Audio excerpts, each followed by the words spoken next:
کے وظائف پر عمل کریں۔ ایسا نہیں کہ مثال طور پہ آپ مغرب عشاء کی نماز پڑھ رہے ہیں اور آہستہ آہستہ حمد و سورہ پڑھیں، تو یہ کافی نہیں ہوگا۔ آپ کو جس طرح آپ کی فرادہ کی نماز پڑھتے ہیں تمام شرائط کے ساتھ، اسی طرح آپ کو بجا لانی ہوگی۔ اور یہاں تک بھی ملتا ہے، فقہاء نے یہ کہا ہے کہ اگر کہیں نماز جماعت ہو رہی ہے اور وہاں پر جا کے آپ فرادہ کی نماز پڑھتے ہیں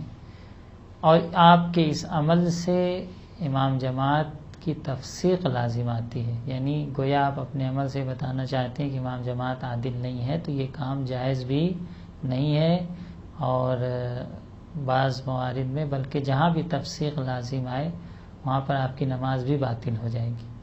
تو یہ کنڈیشن نہ ہو کہ اگر آپ جا کے کہیں پہ فرادہ نماز پڑھ رہے ہیں، جماعت ہو رہی ہے،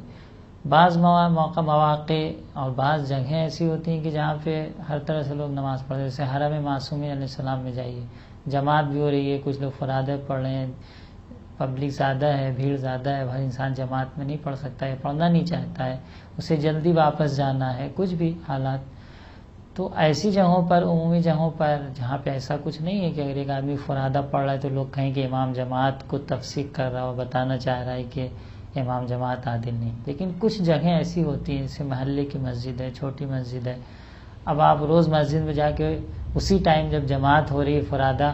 کنارے کھڑے ہو کے پڑھ رہے ہیں اور سب سے مل جل بھی رہے ہیں نماز کے بعد، تو لوگ کہیں بھائی کیوں آپ نماز نہیں پڑھتے؟ کچھ اس کا مطلب کوئی مسئلہ ہے، ایک دن چلیے ایسا آپ نے کیا تو ٹھیک ہے، مسلسل اگر ایسے ہی کر رہے ہیں تو موارد ایسے ہو سکتے ہیں کہ جہاں پر آپ کے عمل سے امام جماعت کی تفسیق لازم آئے، یعنی ایسا گویا آپ بتانا چاہ رہے ہیں کہ امام جماعت عادل نہیں۔ تو خیر کسی مومن کو تفسیق کرنا اپنے عمل سے یا اپنے زبان سے یا اپنے کسی رویے سے اسلام میں پسندیدہ کام نہیں ہے۔ آپ نہیں مانتے ٹھیک ہے، لیکن آپ کوئی ایسا عمل نہ کریں جس سے مومن کی توہین ہو یا تفسیق ہو۔ تو بہر صورت اگر کوئی شخص فرادہ کی نیت سے پڑھتا ہے تو اس کو تمام تر وہ فرادہ کے شرائط جو ایک فرادہ نماز میں ہوتے ہیں، حمد خود پڑھے، سورہ خود پڑھے، مغرب عشاء اور صبح کی نماز اگر ہے تو بلند آواز سے پڑھے، تو یہ تمام چیزوں کی رعایت ضروری ہے۔ جبکہ تقیہ نماز میں ایسا نہیں ہے، اگر آپ تقیتاً کہیں نماز پڑھ رہے ہیں، اور تقیہ کا تو ہمارے آیت الاسطانی کے بہت ہی مسئلہ آسان بھی ہے، تو وہاں پہ ایسا نہیں، وہاں پہ آپ حمد و سورہ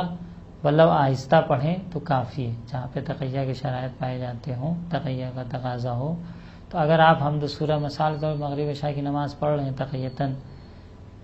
اور ساتھ میں آپ حمد و سورہ اپنی آہستہ پڑھ رہے ہیں، تب بھی آپ کی نماز صحیح ہوگی۔ لیکن امام جماعت میں ایسا نہیں، وہاں تمام تر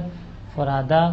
کے شرائط کو رعایت کرنا ہوگا، بلکہ یہاں تک رعایت کرنا ہوگا کہ آپ پہلی صف میں پیچھے نہیں کھڑے ہو سکتے، یعنی دوسروں سے اتصال کا ذریعہ نہیں بن سکتے آپ، کیونکہ آپ فرادہ نماز پڑھ رہے ہیں اور دوسرے یہ سمجھ کے آپ سے متصل ہو رہے ہیں کہ آپ جماعت پڑھ رہے ہیں، تو ایسی حالت میں آپ ایسی جگہ پہ کھڑے نہ ہو جہاں پر دوسرے آپ سے جماعت میں متصل ہو رہے ہیں، بلکہ آپ ایک کنارے ایسی جگہ پہ کھڑے ہوں جہاں پہ لوگ متصل نہ ہوں اور لوگوں کی جماعت میں کوئی خلل واقع نہ ہو۔ سوال یہ بھی پوچھا گیا ہے کہ مسافر کا لباس نجس ہو گیا اور دل نہیں چاہتا ہے کہ نجاست میں کیسے نماز پڑھیں، اور گھر جا کر پاک لباس ہوتا ہے، اب ہم سفر میں ہیں، لباس نجس ہو گیا، اب جب لباس نجس ہو گیا طہارت ممکن نہیں ہے، تو اب دل نہیں بھرتا، کہتے ہیں مولانا اب جائیں گے گھر ہی پہ پڑھیں گے، اب کہاں سفر میں اور لباس نجس ہے اور وضو کیسے کریں؟ تو دیکھیں ہم نے پہلے بھی عرض کیا کہ نماز کسی بھی حال میں اسلام میں معاف نہیں ہے۔ آپ کا دل نہیں بھرتا، لباس نجس ہے، یہ سب کوئی عذر مانا نہیں جاتا اسلام میں۔ اسلام نماز کسی بھی حال میں ساقط نہیں ہے، کسی بھی حال میں نماز کو قضا کرنا آپ کے لیے جائز نہیں ہے، جہاں تک آپ کے اختیار کی منزل ہے۔ اگر آپ مختار نہیں ہیں، بے ہوشی طاری ہو گئی ہے، سوئے رہ گئے، ایسے حالات وہ بات الگ ہے، لیکن نہیں، اختیار کی منزل میں کہیں پر بھی نماز کو قضا کرنا یا چھوڑنا جائز نہیں ہے۔ تو اب لباس نجس ہو گیا، سفر میں ہے، تو اسلام تو لباس کی طہارت کو وہاں تک شرط سمجھتا ہے کہ جہاں تک آپ کے لیے طاہر کرنا، اسے پاک کرنا ممکن ہے، لیکن اگر پاک کرنا ممکن نہیں ہے تو آپ اسی نجس لباس میں نماز پڑھ سکتے ہیں۔ تو ایسا نجس بدن میں نماز پڑھ سکتے ہیں. اگر وضو کرنا ممکن نہیں تو تیمم کر کے نماز پڑھ سکتے ہیں، لیکن نماز کسی حالت میں معاف نہیں ہے. تو اگر کوئی ایسا سوچے کہ ہم سفر میں ہیں، لباس نجس ہو گیا صاحب، اور اس حالت میں دل نہیں بھرتا کہ ہم نماز پڑھیں، اب انشاءاللہ جائیں گے گھر پہ سکون سے پڑھیں گے، تو اسلام میں اس کا کوئی کنسیپٹ نہیں ہے. اس کو رواج نہ دیں. نماز کو ہر حال میں، جس حال میں بھی ہیں، اس کو قائم کرنے اور اس کو اپنے وقت پر ادا کرنے کی پوری کوشش کریں. سوال یہ بھی پوچھا گیا کہ نماز میں کچھ لوگ 6 مرتبہ تکبیر کہتے ہیں تکبیرۃ الاحرام سے پہلے. اب یہ مبتلا بے ہے بعض لوگوں کے لیے کہ تکبیرۃ الاحرام سے پہلے 6 مرتبہ تکبیر کہنا، آیا ایسا کچھ ہے اسلام میں؟ کہا گیا ہے اسلام کے دستور میں یا شریعت کے احکام میں ایسا کچھ ہے؟ تو ہاں، 6 تکبیر کہنا یعنی ٹوٹل تکبیرۃ الاحرام کو ملا کر 7 تکبیریں، 6 تکبیر کو ملا کر یہ مستحب عمل ہے کہ آپ تکبیرۃ الاحرام سے پہلے 6 تکبیریں کہیں. ہماری بعض روایتوں میں ملتا ہے اور بعض جہاں ذکر بھی آیا ہے. ایک مستحب عمل ہے، اگر کوئی ثواب کی نیت سے کہنا چاہتا ہے تو کہہ سکتا ہے، کوئی حرج نہیں ہے. کیونکہ عبادت جو ہے وہ ایک اللہ کی بندگی ہے، اور آپ جتنا بھی خدا کو یاد کر رہے ہیں، جس بہانے سے بھی یاد کر رہے ہیں، البتہ جو طریقہ ہونا چاہیے خدا کو یاد کرنے کا وہ ایک معقول اور مشروع طریقہ اور اسی دستور کے مطابق ہونا چاہیے جو اسلام نے بیان کیا ہے. نماز بالخصوص عبادت ہے. اللہ زندگی کے دوسرے اعمال جو ہیں، جو عبادت سے ہٹ کے ہیں، جو ایک رسمی طور پر عبادت اسلام کی طرف سے قربتاً اللہ قصد قربت کے شرط والی عبادت نہیں ہے، بلکہ ایک عام عمل ہے، تو وہاں تو گنجائش زیادہ ہے کہ ہم اپنے سلیقے کے اعتبار سے کچھ کام جو شرعاً حرام نہیں ہے کر سکتے ہیں. لیکن عبادت ایسی چیز ہے کہ جو شریعت میں بیان کیا گیا ہے کہ آپ کو اس طریقے سے کرنا ہے، تو عبادت کو اسی طریقے سے بجا لانا ہے. اب آپ اس میں کوئی چیز سوچیں کہ ہم بڑھا لیں یا کوئی چیز گھٹا دیں، یا کوئی ایک حد تک اجازت دی ہے. مثلا نماز میں آپ مطلق ذکر کی نیت سے، ذکر خدا، کیونکہ نماز تو ذکر خدا ہے، تسبیح ہے، تحلیل ہے، تو مطلق ذکر کی نیت سے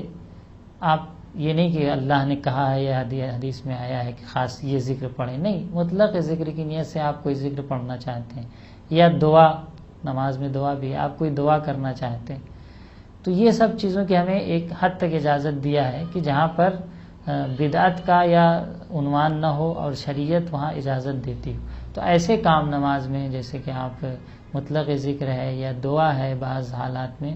وہ آپ پڑھ سکتے ہیں. لیکن یہ کہ ہم یہ سوچیں کہ نماز میں یا نماز سے پہلے یا نماز کے بعد ہر عمل جو ہمیں اچھا لگے وہ ہم شروع کر دیں یا کہنے لگیں، تو ایسا کوئی اسلام میں اس کا کنسیپٹ نہیں ہے، اور شریعت معصومین علیہ الصلوۃ والسلام میں اس کی اجازت نہیں دی گئی ہے.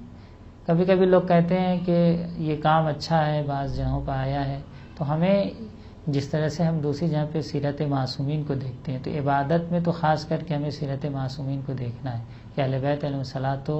والسلام میں نے عبادت کی شکل سے انجام دیا. ہماری عبادات جو ہم علمی اصطلاح میں اگر بیان کریں، ہماری عبادات توقیفی ہے، یعنی جتنی جو مقدار میں بیان ہوئی ہے اسی مقدار میں ہم انجام دے سکتے ہیں، اس سے زیادہ یا کم اس میں ہم نہیں کر سکتے. سوال یہ بھی پوچھا گیا ہے کہ اگر سجدہ کرتے وقت پیشانی کے نیچے بال آ جائے تو کیا سجدہ صحیح ہے؟ یہ بھی ایک سوال ہے، مبتلا بے ہے. بال بڑا ہے، اب پیشانی کے نیچے بال آ گیا تو ہم کیا کریں؟ اب اگر پیشانی ہٹاتے ہیں دوبارہ سجدگاہ پہ رکھتے ہیں تو 3 سجدہ ہو گیا، کیونکہ سجدہ یعنی آپ سجدے کی نیت سے پیشانی ایسی چیز پہ رکھیں جس پہ سجدہ صحیح ہے، اعضاء باقی اعضاء جوارح. تو اب اگر ہم پیشانی ہٹاتے ہیں تو 3 سجدہ ہو جائے گا. اگر ہم پیشانی نہیں ہٹاتے ہیں تو بال پہ سجدہ ہو رہا ہے تو ہم کیا کریں؟ یہ پیش آ سکتا ہے. دیکھیں، اس میں مسئلہ یہی ہے اطرستانی کا کہ آپ اگر پیشانی کو اس چیز سے ہٹائے بغیر جس پہ آپ نے سر رکھا ہے، سجدگاہ ہے، پتھر ہے، زمین ہے، جو بھی ہے، اگر تھوڑا بہت ادھر ادھر کھسکا کے اور حرکت دے کے آپ پیشانی کو صحیح جگہ پہ لا سکتے ہیں، بال کو ہٹا سکتے ہیں، تب تو ٹھیک ہے. لیکن اگر ممکن نہیں ہے تو آپ پیشانی کو اٹھا نہیں سکتے، کیونکہ ایک سجدہ اضافہ ہو جائے گا، اور جان بوجھ کر نماز میں ایک سجدے کا اضافہ کرنا جائز نہیں.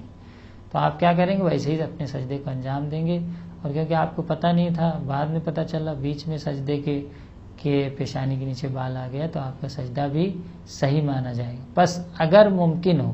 کہ آپ اپنی پیشانی کو زمین سے اٹھائے بغیر ادھر ادھر کھینچنے کے ذریعے، حرکت دینے کے ذریعے بال سے ہٹا لیں اور سجدگاہ تک پہنچا دیں، تب تو کوئی حرج نہیں. لیکن اگر زمین سے اٹھانے پر مجبور ہو رہے ہیں کہ آپ سر کو زمین سے اٹھائیں یا سجدگاہ سے اٹھائیں اور پھر رکھیں، تو یہ عمل آپ کا جائز نہیں ہوگا، نماز باطل ہو جائے گی. اس لیے آپ اسی طرح سجدے کو بجا لائیں اور نماز کو ختم کریں، اس صورت میں آپ کی نماز صحیح ہوگی. ایک سوال یہ بھی پوچھا گیا کہ نماز کے بعد پتہ چلے کہ لباس نجس تھا، اور یہ بھی بہت مبتلا ہوئے سوال ہے، پیش آتا ہے. اتفاق سے انسان کا لباس سفر میں گیا، کہیں گیا، نجس ہو گیا، یا خون لگا ہوا تھا، بھول گیا، ہو جاتا ہے بدن میں کہیں خون نکل آیا اتفاق سے. اب لباس نجس ہو گیا اور طبق معمول ہم گئے مسجد میں یا اپنے گھر میں اٹھے اور وقت نماز جب ہوا نماز ہم نے پڑھ لی. اب جب پڑھ لی تو بعد میں یاد آیا کہ بھئی تو نماز ہم نے تو نجس لباس میں پڑھ لی، یا ہمارا بدن نجس تھا، ہمیں پاک کرنا چاہیے تھا اور ہم نے اپنے بدن کو پاک نہیں کیا. تو اب مولانا صاحب یہاں کیا کریں؟ یا نماز ہم پھر سے پڑھیں، یہی کہ یہ ہماری نماز صحیح؟ پوچھتے ہیں بہت سے لوگ، یہ سوال پوچھتے ہیں. تو یہاں پر یہ دیکھنا ہوگا کہ آپ کا جو لباس نجس تھا، آپ کو پہلے سے علم تھا نجس ہونے کا، بھول گئے ہیں، یا بالکل علم ہی نہیں تھا. دونوں صورت ہو سکتی. ایک مرتبہ ہے کہ ہم نے دیکھا ہمارا لباس نجس ہوا، یا ہم نے خود کسی وجہ سے نجس کیا اور بھول گئے.